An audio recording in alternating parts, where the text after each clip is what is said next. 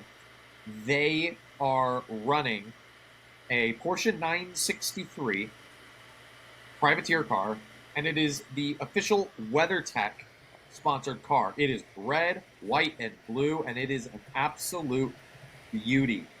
Proton competition Porsche 963. Yes, Look at indeed. that. Let me see pictures. A little bit of other news. The TF Sport, who you may remember, and by remember I mean if you've watched any sports car racing in Europe for the last 6 years, has basically been, besides ProDrive, the kind of de facto factory Aston Martin team. They've always run at Le Mans, all these big races, the Aston Martin. That's a good livery. Sorry, continue. They are no longer running Aston Martins, and they are basically replacing Pratt & Miller as the factory Corvette team. Factory-ish. They're running 2 Z06 GT3Rs next year.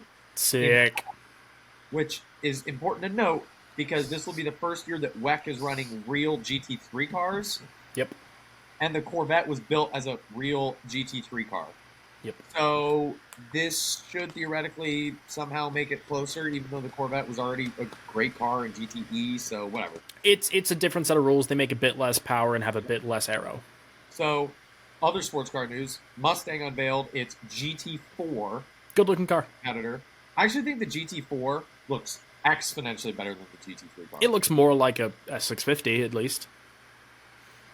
Yeah, but better. So, Monza. I like the WEC GT3 is the next round. Yes. And they are not, like who? Heart of Racing is not running in the Monza WEC race because it clashes with IMSA at Mosport. Oh, So complicated. they're not running in Europe because they're going to run at Mosport.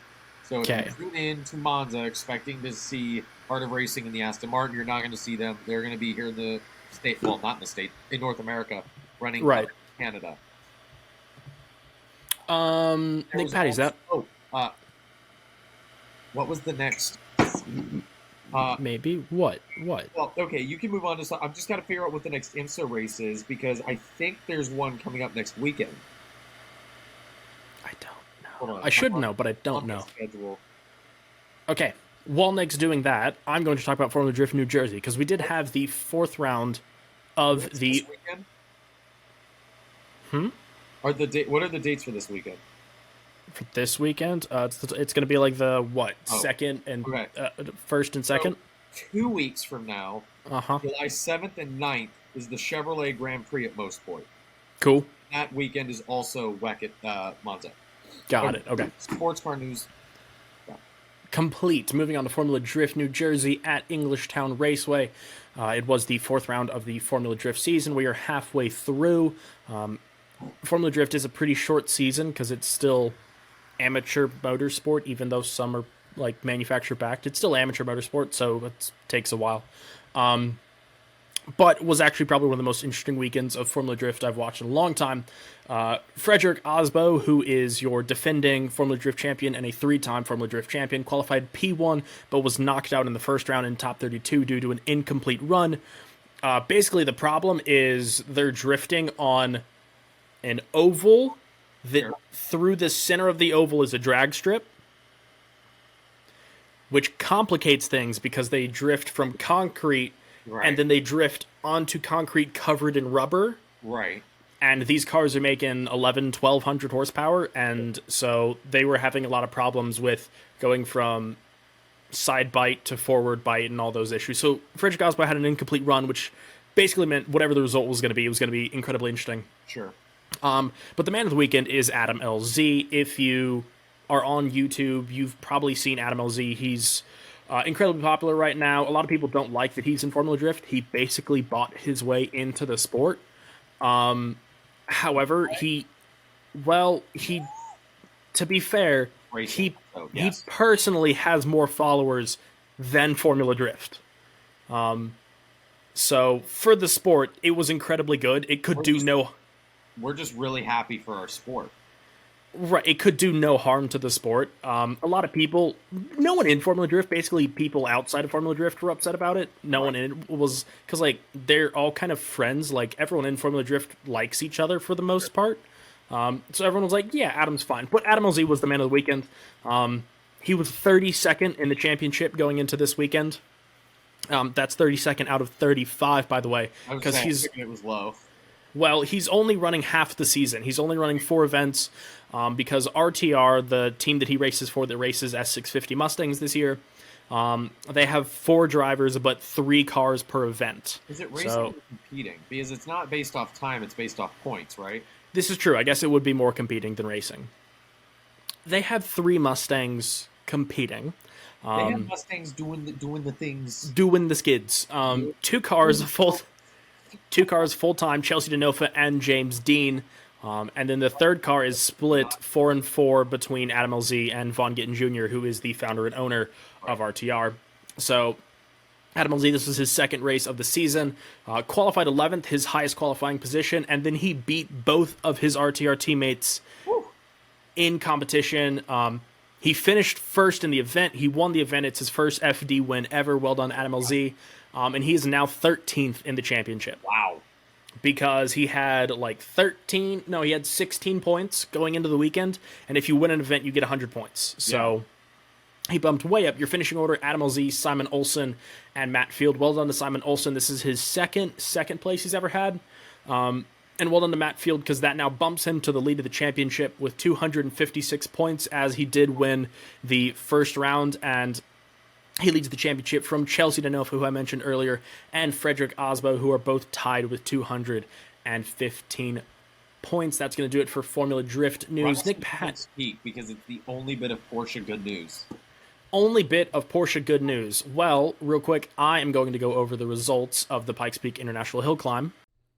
So we're going to go class by class, fastest to slowest, go over the results for the 101st running of the Broadmoor Hotel Pikes Peak International Hill Climb. Starting with Unlimited, we have your King of the Mountain for this year, Robin Shute, in the 2018 Wolf TSC FS with a time of 8 minutes 40 seconds, .081. Behind him, Dan Novembre in a 2013 Wolf GB08S TC Special with a time of 9 minutes 27 seconds, .611. So in the Unlimited class, Robin had a lead of about 47 seconds. So plenty of room there. Behind him in third, Duncan Coper, who is a rookie, so congrats for being a rookie and ending up on the podium. In the 2009 Coper Dax Rush with a time of 9 minutes 57.072. Behind him, Dan Wickstrom in the 2016 Axel Riley LMP3 car with a time of 10 minutes flat .297. Behind him in fifth, Derek Boyd, 2008 Mitsubishi Evo 10. Yes, that's an Evo 10 just behind an LMP3 car by only 3 seconds with a time of 10 minutes 3 seconds .367. Behind him in sixth is Brett Dickey in a 2001 Honda S2000 with a time of 10 minutes 52.636. Behind them, Steve Gogolin, a personal favorite, in a 2002 Chevy Camaro with a time of 11 minutes 2 seconds .742. Another personal favorite, Cole Powelson, finishing 8th. I don't think the result he was looking for, but still impressive, in his 2010 Nissan GTR. That is the 6-liter Power Stroke GTR known as Frank the Tank, and he ran 11 minutes 6 seconds .535. Behind him in 9th, Andy Kingsley in a 2002 911 Turbo running 11 minutes 12 seconds .021. Lucy Block running that Sierra Cars Echo, that's the electric Sierra Cars, the cross cart thingy, with a time of 11 minutes 25 seconds .315. Kendall Samuel, who is a rookie, in the 2000 Subaru Impreza with a time of 11 minutes 40 seconds .859.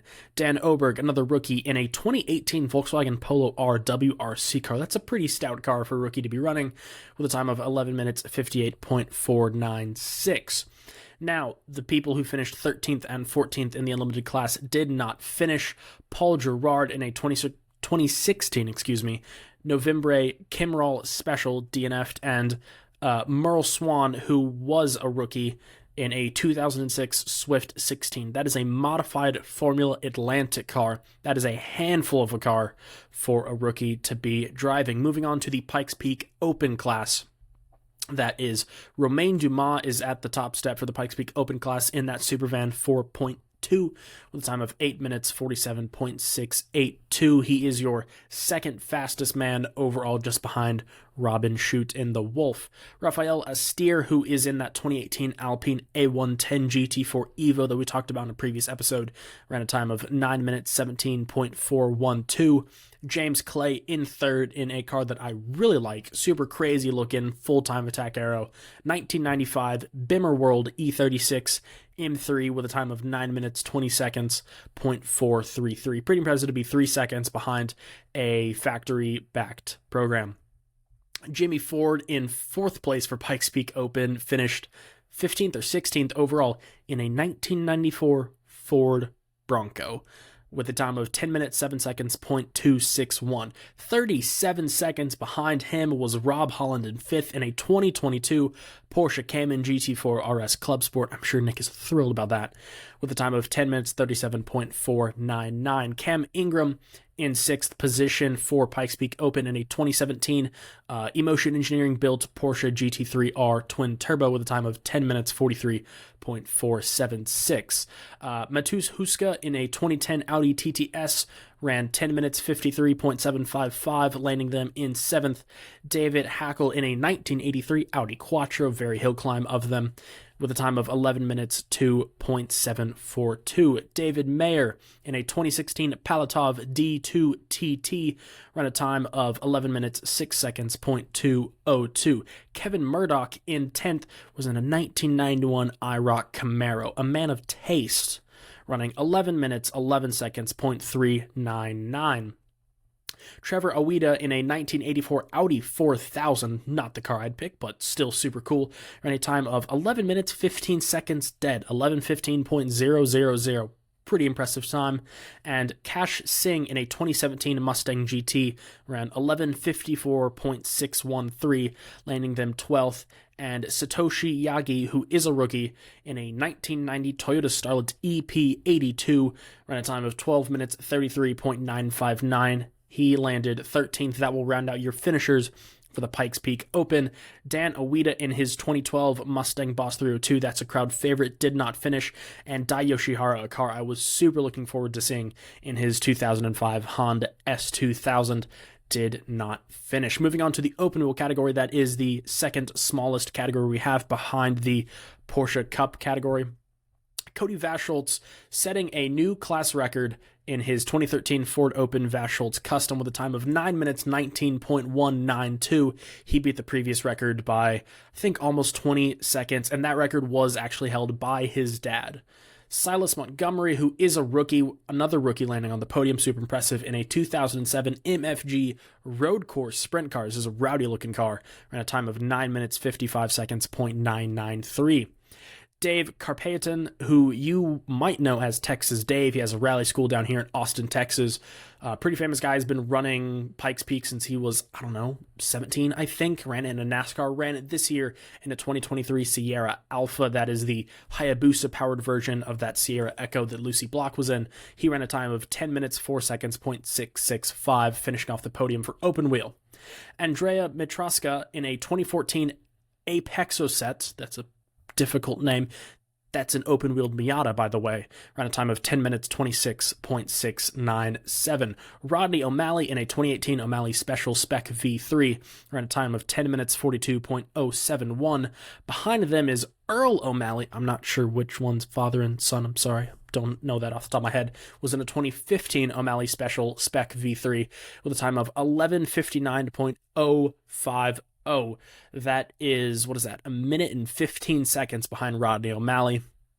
And then you had one DNF in open wheel, and that was Paul Dallenbach in a 2006 PVA 3. Moving on to Time Attack 1. This is always one of the closest classes every year. Always a fun one to watch. David Donahue took the top step this year in a 2019 Porsche GT2 RS Club Sport prepared by BBI. Autosport with a time of 9 minutes 18.053. With a substantial gap of almost 30 seconds behind him was one Jeff Zwart in a 2019 Porsche 935. Gorgeous car. James Robinson rounds off the podium in a 2002 Acura NSX with a time of 10 minutes 11 seconds .950. If you're listening to this and not watching, go look up the Acura NSX that ran this year. Red and black livery, crazy aero setup, active aero, crazy car. I'm super impressed that car performed well. Well done to James Robinson in that car. Catherine Mead, another person from Austin. We love our Texas folk. Finished fourth in a 2020 Porsche GT4 Club Sport with a time of 10 minutes 53.074. Chris Reimer in fifth was in a 2007 Subaru Impreza, just 4 seconds behind that GT4 Club Sport with a time of 10:57.351. Robert Robles, who is your first rookie in Time Attack 1, was in a 2020 Toyota Supra, just 2 seconds behind Chris with a time of 10 minutes 59.725. Tyler Pappas finished 7th in the 2012 BMW M3 with a time of 11:14.996. Raymond Guerrero in a 2008 Dodge Viper finished 8th with a time of 13 minutes 40 seconds .373. That was your slowest finishing time of the weekend, but he did finish, and that lands him 8th in Time Attack 1. Time Attack 1 did have more DNFs than any other class with 3. Scott Knott, who is a rookie in a 2005 Lotus Elise.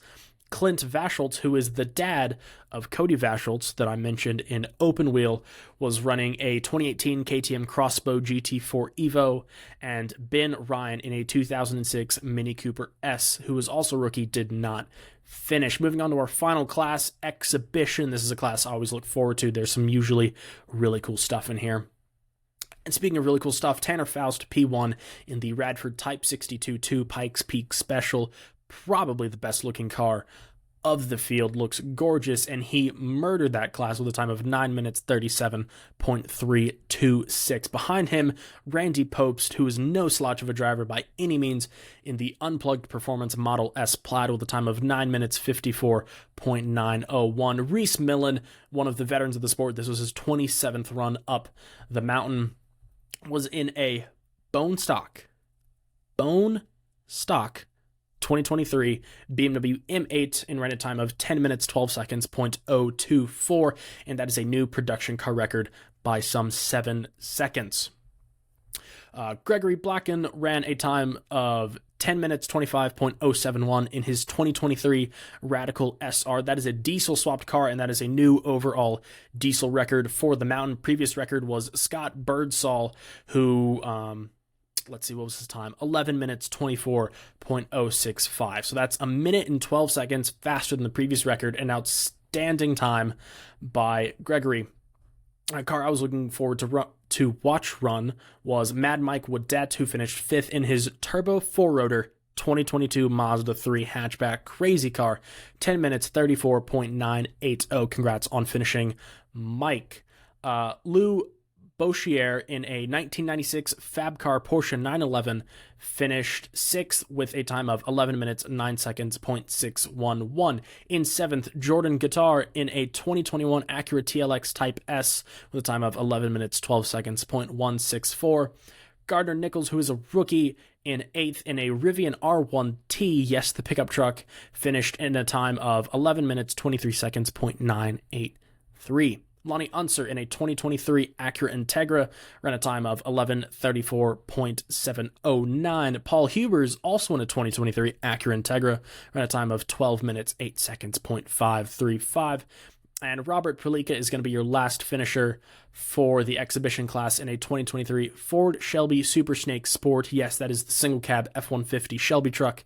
Ran a time of 13 minutes 3 seconds .579. And sadly, your two non-finishers for exhibition, were Scott Birdsall in that 1949 Ford F1 known as Old Smoky.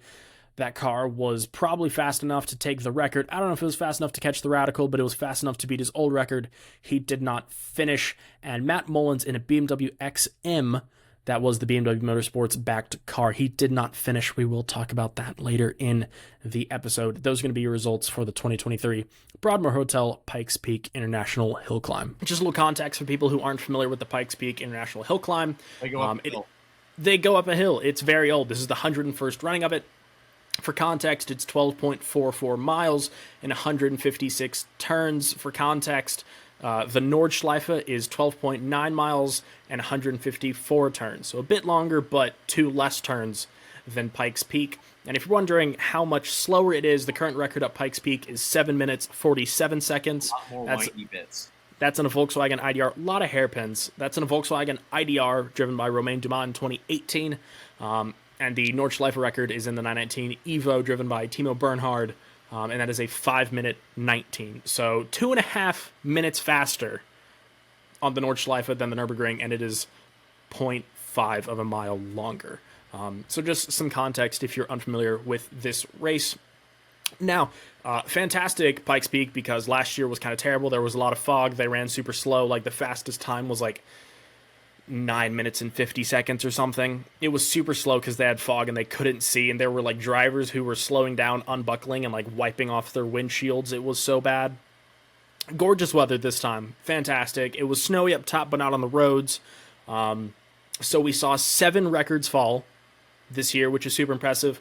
And multiple people run under the 10-minute mark, which is a pretty impressive thing. It's kind of overshadowed now because of that Romain Dumas time of 7 minutes 47. No one ran under 10 minutes until 2012. Wow. So for 89 years, no one went under 10 minutes, and then now there were, I think, 13 people went under 10 minutes. Has it been the identical route every year? It's been the identical route, but it went from all dirt to half dirt, half pavement, and then now all pavement. Yeah, okay. So obviously getting faster. I don't like that it's all pavement. All pavement is kind of weird. Obviously it's a safety thing because it is a toll road. Like it's just a road. It's not a racetrack. Yeah, I don't like that at all because part of what made it magical is like, oh, you would have a roof, which is a supercar on the road. Right. Like built in a weird hybrid way to handle asphalt and then dirt. And right, basically you were building rally cars. You have to be able to slide and counter slide, and then you have to be able to control over and understeer on the asphalt. Right, I really do wish I could have watched it when it was split. I think it got fully paved in 05 or 06, I can't remember. Right. Relatively recently for such a sketchy road. Sure. But for the Unlimited class, Robin Shute is your 4-time King of the Mountain. In the past 5 years, he has been King of the Mountain 4 times. The one time he wasn't was the one time he didn't show up. So Robin Shute, in his Wolf TSCFS, did an 8-minute and 40-second time that bested his previous record of a 9-minute and 12 seconds. That 9-minute 12 second was the first year that he raced the Wolf, and it's the only clean run he's had since. And in his post-race interview, he said this is the sloppiest, worst run he's ever done up the mountain. So they did the math, and he said that he should have been like right at the 8-minute mark. But they were having problems with their anti-lag system and with downshifting, so he was going into hairpins and like couldn't get any lower than 3rd gear. So he like got to the top or whatever, and was like, "It's the worst run I've ever done," or whatever. And they're like, "Yeah, you bested your time by like 40 seconds." Maybe you need more anti-lag issues and right. So well done to Robin Shute, 4-time King of the Mountain. Well done to the Cindy Club.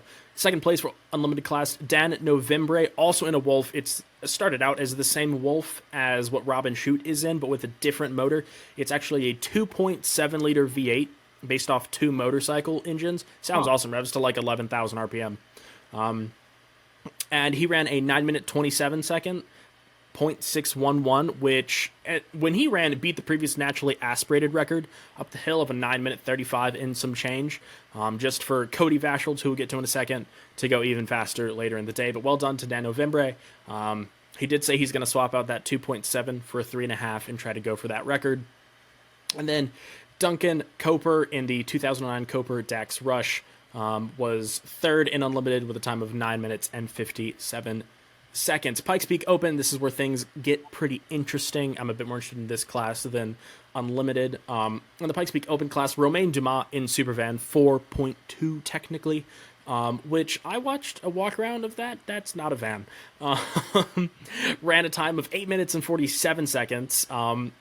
People actually thought, including Robin Shute, actually thought that Supervan 4 was possibly going to do a new overall record of the mountain, because it makes twice as much power as the Volkswagen IDR did, and it's all-wheel drive instead of rear-wheel drive, and it makes more downforce. So more downforce?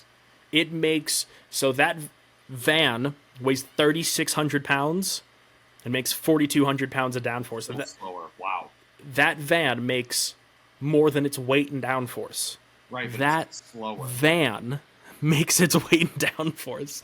No, apparently they were having brake issues about halfway up, because it's all brake by wire, obviously. Ford. He said that they had a sensor issue, and Ford. It is a Ford. Actually, it's not a Ford. Not one bit of it was built by someone who works for Ford. Strode, I think, is the name of them. Strode van. Yeah, it's a Strode van. They're Australian. They build fast EVs. Of course, the international standard for van building is the Australians when it comes to. You know what? They built a pretty freaking fast van. But if you look at the back of it, it's really just like a 5-foot tall prototype. Like, it's not a van. But well done to Romain Dumas. He had a pretty good run. 8 minutes, 47 seconds. Only 7 seconds slower than basically an LMP car. Raphael Astier in that Alpine A110 that we talked about came second in Pikes Peak Open. Gorgeous looking car. Way faster than I thought it was going to be. And then a personal favorite of mine, James Clay in the 1996 Bimmer World E36 M3 Bergsteiger did a time of 9 minutes, 20 seconds, .433. I'd like it noted, there's millions of dollars in that van. Like, millions of dollars in that van. Still lost to a van. I'd like it. I think the number I heard was that's a $7 million van. Still working. That $7 million van, 90s BMW. Still a van. But BMW guys would be the guys that say, oh yeah, we can beat it. $7 million van, doesn't matter. I got a 325. It'll take it on. Well, so Romain was disappointed with his run, like I said. James Clay and the Bimmer World, that car's actually really cool. It's powered by a motor called a P63, which is the M6 GT3 motor that's turned up to like 1,200 horsepower, and it's got a Hollinger sequential transaxle. It's like a full tube chassis car, makes like 5,000 pounds of downforce. It's really fast. Faster than the van, though. It is not faster than the van. Van's all-wheel drive, and probably lighter than the BMW. But the previous open record was a 9 minute 24.433, which I think first through fourth place beat. So new open record, pretty impressive, gonna be pretty hard to beat. Moving on to open wheel, which is like the freak show class. It's everything from like formula cars with roll cages to like sprint cars on road tires.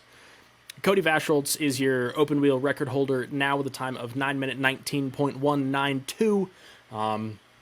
That car he built with his dad. It's powered by a carbureted, naturally aspirated small block Ford. Oh, I love it.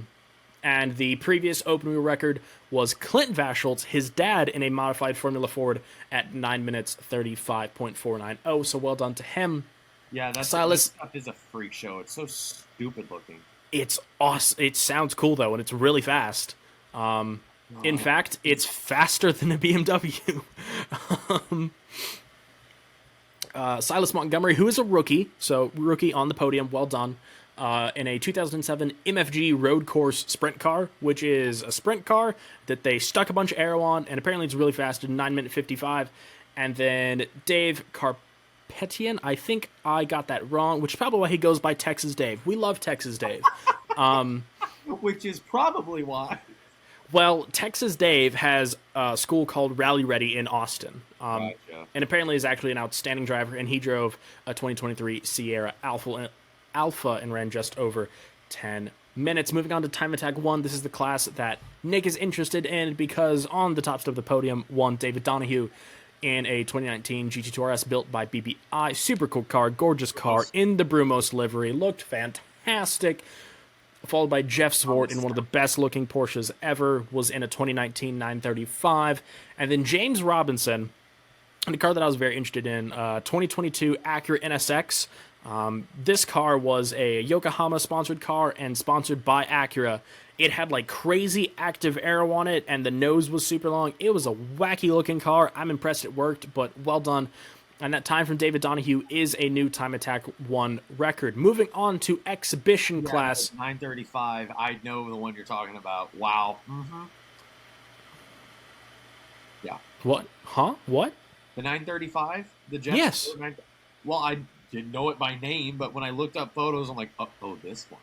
That car. This one, yes.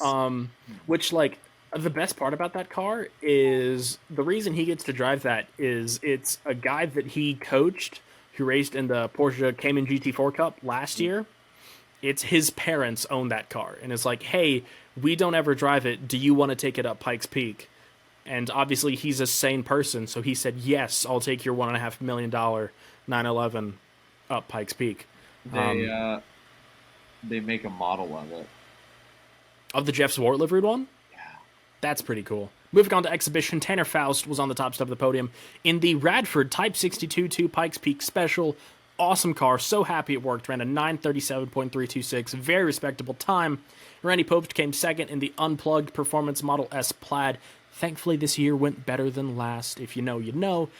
And then Reese Millen came third in exhibition class in a bone stock 2023 BMW M8. Ran a time of 10 minutes and 12 seconds. That is a new production car record by nearly 7 seconds. Now, the car that raced last year probably would have beat it. 992 Turbo S Lightweight is what went up the mountain last year, but the conditions sucked last year, so it didn't work, so Reese broke his own record, which he set in a Bentley Continental GT. And then something to note is Gregor Blachon, which I probably murdered. It's French. I'm sorry. Was in a 2023 Radical SR1 that he swapped with a Volkswagen TDI motor with 3 turbos. And it was incredibly fast. So that is, and he set a new diesel record of 10 minutes 25.071 seconds, which beat the previous record held by Scott Birdsall at 11 minutes 24.024 seconds. So nearly a minute faster than the previous diesel record. Cole Powelson also beat the previous diesel record in Frank the Tank, which is the 6.4 liter swapped Power Stroke GTR. He also beat the previous record with a time of 11 minutes and 6 seconds, but was no match for that Radical. Apparently Scott Birdsall is going to bring back his diesel swapped LMP3 car next year. Oh, yay. Sadly, Scott Birdsall had a massive off this year. Towards the top of the mountain, went into a corner. He's got the 1949 Ford F1 pickup that I was telling you about. When you sent the photo of it wrecked, I was like, yes. Dude, so that truck, apparently he was towards the top section, was going into a corner at about $150, going towards a hairpin, went to hit the brake pedal, and it went straight to the floor. Which has to be one of the worst feelings ever. Not as bad as being in a submersible 14. In a car, that's gotta be one of the worst feelings. When you because you connect your controller notification. Because he went sailing off the mountain for about 175 feet and then rolled 9 times. And the worst injury he got was when he slipped in the snow on his way back up. Completely fine. More times than Bill Oberlin did. Totally fine. But the truck is totaled, so good. RIP, Old Smoky, coolest truck ever built. Moving on to MotoGP. Okay, I see the Marc Marquez thing. That cannot be true, right? The first bullet point. Did he absolutely true. Drove right into the back of him. Cool down lap. So, Marc Marquez. On this season, on this episode of Marc Marquez is a Disaster, I present to you the Dutch TT. Marc Marquez is mucking about. Marc Marquez crashed into the back of Enea Bastianini during the cooldown lap in Q1. if you watch the video, Enea Bastianini is going about his business, and the Marc video? Marquez goes around a corner and then just like looks behind him over his shoulder or whatever and is like talking with the birds in his helmet. I don't know. And then drives into the back of Enea Bastianini, wrecking them both. Bastianini, fine. Marc Marquez broke a rib. Did not start the Dutch GP because of that. That is 2 main races in a row that he did not race in. He is 19th in the championship, only beating Joan Mir, who's missed almost the whole season, and Raul Fernandez, and like all the other like stand-ins who have been in for all the other hurt people. Important thing about this weekend, though, almost a clean sweep for Marco Bezzecchi. Marco Bezzecchi was on a totally different level this whole weekend. He topped all sessions all weekend, all the free practices, all the qualifying sessions, except for Sunday's race, which we'll get to in a second. I'm going to go over your results real quick. Your sprint race starting at the bottom, Fabio Di Gianantonio, DNF. Stefan Bradl, 22nd. Jonas Folger, 21st. Iker Lecuona, 20th. Miguel Oliveira, 19th. Raul Fernandez, 18th. Marc Marquez, 17th. Lorenzo Savadori, 16th. Franco Morbidelli, 15th. Augusto Fernandez, 14th. Johann Zarco, pretty poor result for him in 13th. Taka Nakagami in 12th. Jack Miller, 11th. Luca Marini, 10th. Your first point-scoring position for the sprint race was Alex Marquez in 9th. Enea Bastianini, 8th. Maverick Vinales, 7th. Jorge Martin, 6th. Brad Binder, 5th. We'll get to that. Aleix Espargaro, 4th. Fabio Quartararo back on the podium for Yamaha in P3 in the sprint. Pecco Bagnaia, 2nd. And Marco Bezzecchi won your sprint race. I found that video. He drove into the back of him. There's nothing other than the fact that he drove into the back of him. That's it. It's all he did. He drove into the back of him. Yeah. We're going to move on to our main race now, and we're going to go to our results. And we're going to start off with the DNFs. And we have Jack Miller, Fabio Quartararo, Johann Zarco, Maverick Vinales, Enea Bastianini, Miguel Oliveira, Iker Lecuona, and Fabio Di Gianantonio all DNF'd from this race, which means if you finished, you got points, because only 14 people finished, and the top 15 get points.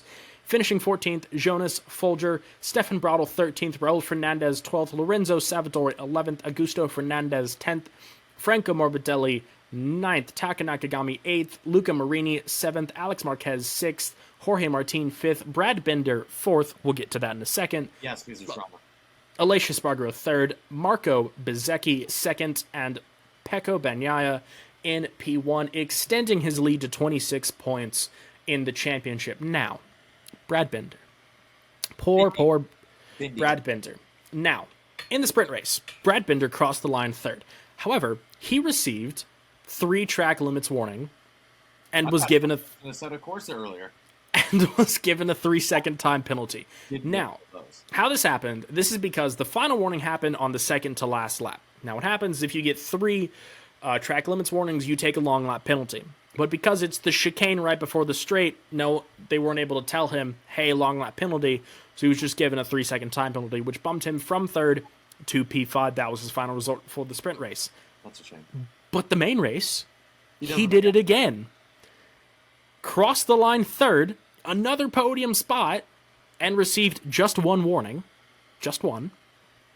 But if you receive 1 track limits warning, and it's on the final lap, it is an automatic 1-place demotion. That's the stupidest rule. I'd like it noted, in the whole time I've been watching MotoGP, this is the only time I've seen it applied. More than that, so you could violate track limits twice. Yep, elsewhere. The lap before the last lap, on the same lap. Mm-hmm. Make up a position, theoretically. Not saying theoretically you gain an advantage, but if you gain enough of an advantage to get a ride on somebody. But if you do it once, all on your lonesome, in the final lap, which is what he did, you could have a 10-second gap in front and a 10-second gap behind. Oh, track limits automatically drops you back. Yep, 1 position. That's ridiculous because here's the thing. Let's say back when Marc Marquez was good, right, like 30 years ago. If he had a 25-second lead on the last lap and he did that, that's the equivalent of like a 26-second penalty. That's absurd. Right. Such bull. To be fair, though, this does appear to only be a Brad Binder problem. Like, this doesn't get applied to anyone else except for Brad Binder. So, dear Brad Binder, color within the lines, please. That's all we ask. I think that's all we have for racing. However, we do have A lot of some quite juicy automotive news. So we already covered the Mustang GT4. We already covered the others. We have Yes. Well, I'll just say this, guys. We mentioned the 935 earlier, but did you know about the 935's little brother, the 935? It is. So, if you don't know, Porsche's first kind of foray into Group 4 racing. Mm-hmm. And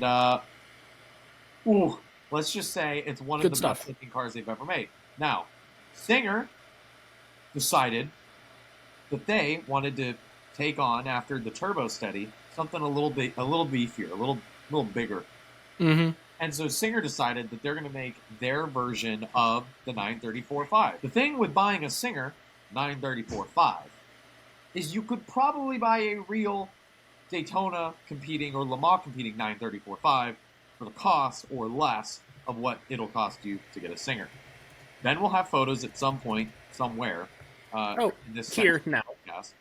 Podcast. It's stunning. It is scrumptious. It is everything you would ever want from a 934 tribute. Mm-hmm. So, Ben. Yes. I pose you this question. Mm-hmm. Money, no object. Mm-hmm. Someone's just going to hand you the keys to a Singer 934.5 or, let's say, a Vasek Polak or a Brumos competitive Nürburgring or not Targa Florio. Yes, Nürburgring, whatever. Mm-hmm. Raced 934.5. Which one do you take? Oh, the Singer one, without a doubt. Without. You're a. Well, the thing you have to know about me is, like, I don't care whatsoever where your car was raced or who drove it. I really don't. It means nothing to me. Better. Doesn't look better. It looks good. Doesn't look better. Looks good. Faster. Way faster. Doesn't make the race car noises like the original race car will. I bet you it makes race car noises. Doesn't have character. You know, for someone that drives a 2001 Silverado or an 02 or whatever yours is, I would think you would understand character. I've got plenty of character in my car. You're like, no. I got character out the yin yang. No, but really? Yeah, I think I would. I guarantee you it's faster, and I guarantee you it is. But I guarantee you it drives better. It has to. I'm sure it does. I'm sure it does. Yeah, I'm sure it's better. There's a lot of things that are better to drive than your Camaro, but you really love it.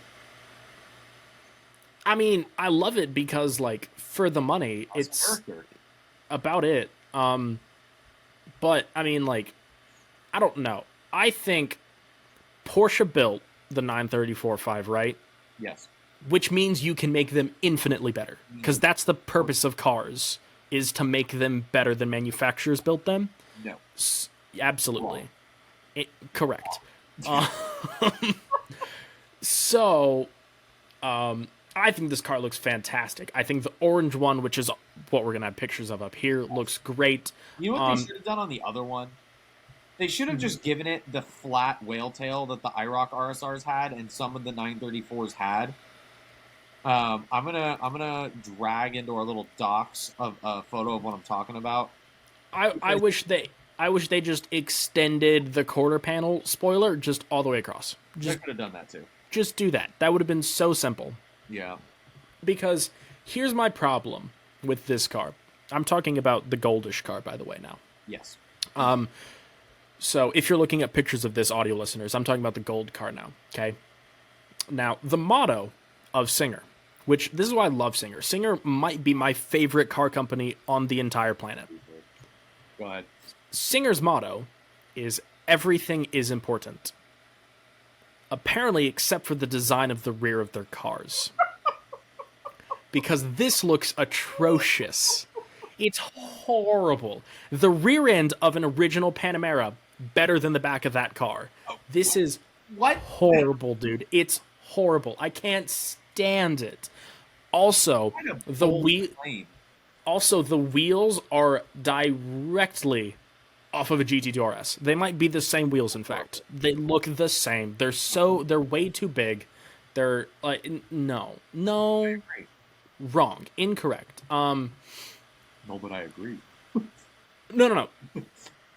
Yes, you're correct, but like this is just so wrong. I think the orange car looks fantastic. I think it totally works. I think the above view of the car looks fantastic. I love how much wider it is in the rear than the front. The NACA ducts look awesome. The wing is excessively big. It's got turbo fans, which is awesome.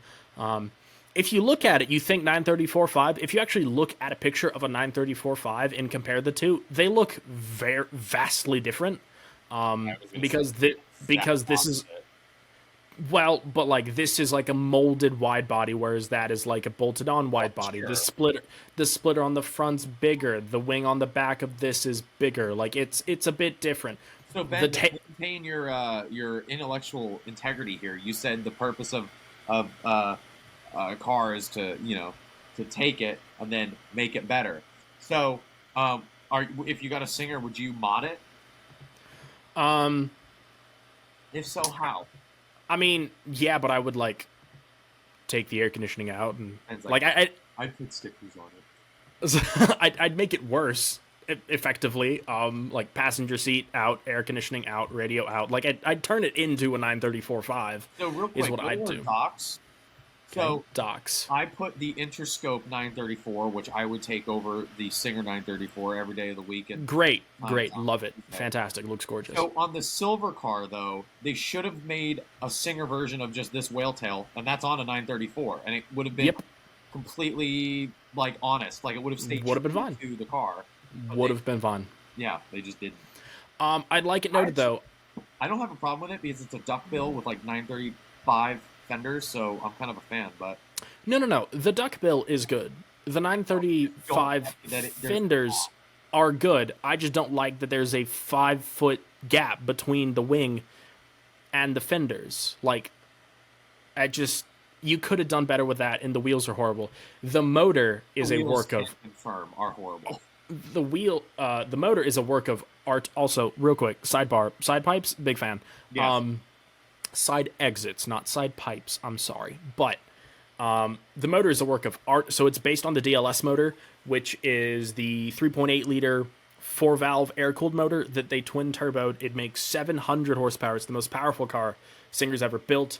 The air intakes are the quarter windows of the car. It's got these giant ducts. It looks off from the 718 GT4. All right, awesome. It's way cooler than a 718 GT4. That you cannot argue with. It's cooler. I'm just saying, if they have to steal ideas from Porsche, go for it. Oh, I mean, that's their whole brand. Wait, that's literally their job. So, I mean, I think it looks very good. I think it is a modern take on a 934.5, and it looks very good. Also, the air vents are directly out of like a 2011 F-150. Absolutely. So, I realized we also have NASCAR we got to cover. We don't need to cover NASCAR. So, NASCAR was Nashville Super Speedway. This weekend is Chicago. I'm just going to go ahead and run through the top 10. Please. 10th, A.J. Allmendinger. 9th, Kyle Busch. 8th, Eric Jones. 7th, Christopher Bell. 6th, William Byron. 5th, Kyle Larson. 4th, Chase Elliott. 3rd, Denny Hamlin. 2nd, Martin Truex Jr. 1st, Ross Chastain. Done. Perfect. Also, Jenson Button will be racing at Chicago this weekend. Yes. Stoked for that.